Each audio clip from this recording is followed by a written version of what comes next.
George Parker sold New York City's Brooklyn Bridge early in the 1900s. In fact, he sold it about twice a week for several years. He also sold the Statue of Liberty, the Metropolitan Museum of Art, and Grant's Tomb. The trouble is, Parker never owned any of these landmarks. He was a con man. When a few sellers get away with scams like these, honest sellers suffer because buyers don't know whom to trust and are reluctant to make purchases. Sellers similarly become wary of making sales when some buyers pay their bills with bad checks or false promises. One role of government is to limit these and other pitfalls that could deter business transactions. By establishing and enforcing laws against sellers who don't deliver and buyers who don't pay, the government can help promote mutually beneficial sales. To that end, Parker spent the last 8 years of his life behind bars. In the last module, you learned that modern market economies that receive substantial government influence are called mixed economies. In this module, we'll look at how households, business firms, and the government interact in a market economy and learn 3 meaningful forms of government involvement. While government policy can fix problems in a market economy, governments can also cause problems and make mistakes. In a future chapter, you will learn about sources of government failure. So in this module, the key idea that you want to focus on is that in modern market economies like ours here in the United States, the participation of the government can support market exchanges and it can help to improve economic performance. So there is a role for the government to play in our market economy, making us a mixed economy. So what will we focus on then? Well, first, I will explain the relationship among households, firms, and markets in a market economy. Next, I'll explain the government's role in a market economy, and then describe how the government fits into the circular flow model of the economy. And we'll conclude the module by describing the trade-offs different countries make in designing what we call social safety nets. So let's begin. The 2 most important categories of decision makers in a market economy are what we call households and firms. A household consists of an individual or a group of people who live together and share income, such as you and your family.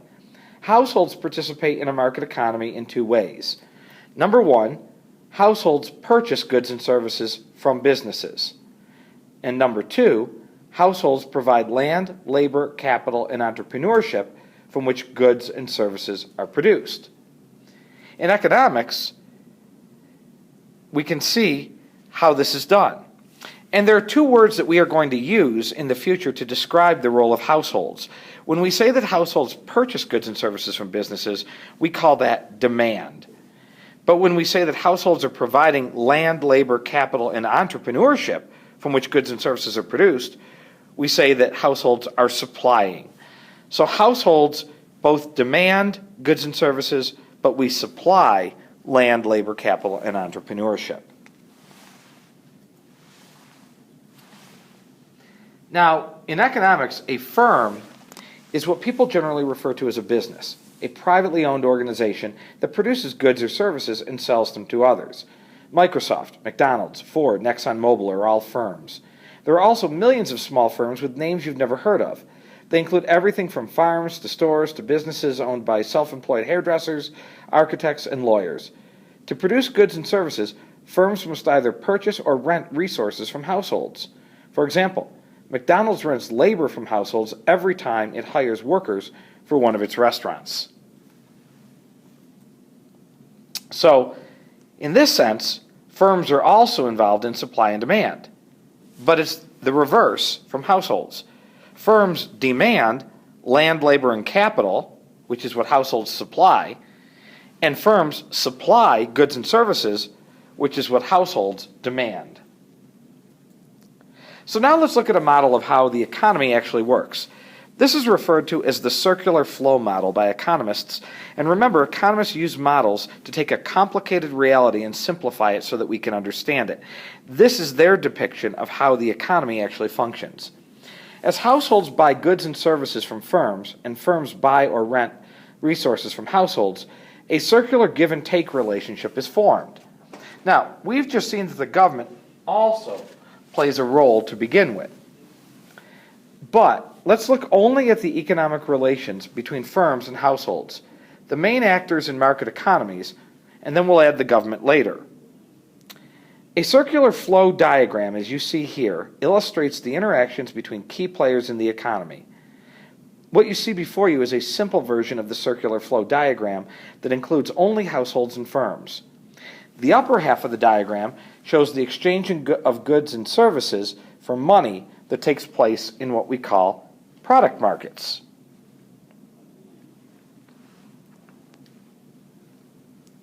Recall that the word market has a special meaning in economics.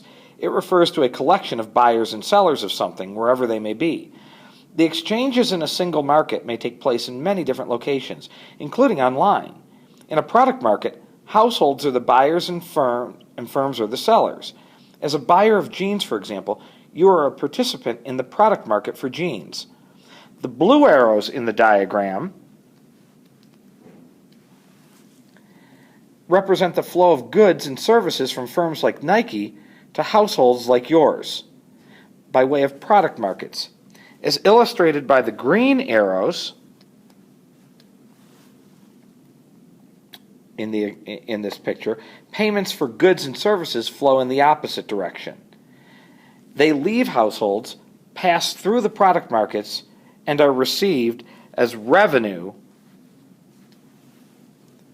by firms like Nike. Now, resources are also known as factors of production. And resources are exchanged for money in what we call factor markets. If you've ever taken a job, you've been a seller in one example of a factor market, the labor market. The red arrows in the lower half show the flow of resources through the factor markets, starting from the households that own them and ending at the firms that use them. The green arrows, however, show the flow of money from firms to households to pay for these resources. These payments for the use of resources are known as factor payments. Factor payments are subdivided into different categories, depending on the resource involved. A household that provides labor earns what's called a wage, or sometimes we know it as a salary.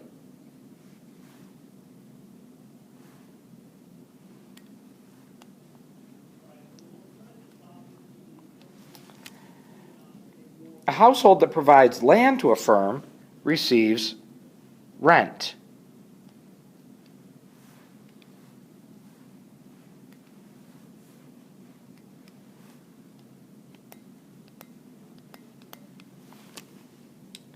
Households that lend firms machinery and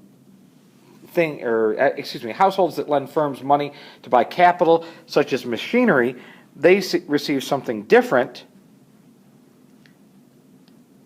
and this is known as interest.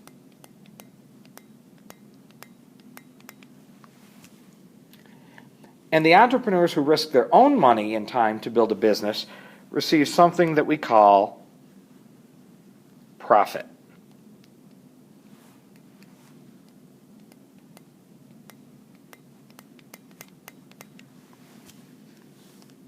These four factor payments to households, wages, rent, interest, and profit, make up what we call household income.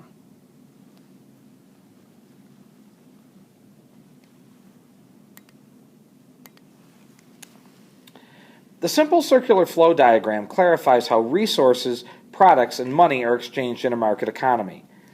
In the next video, we'll expand the model to include another important decision maker, the government.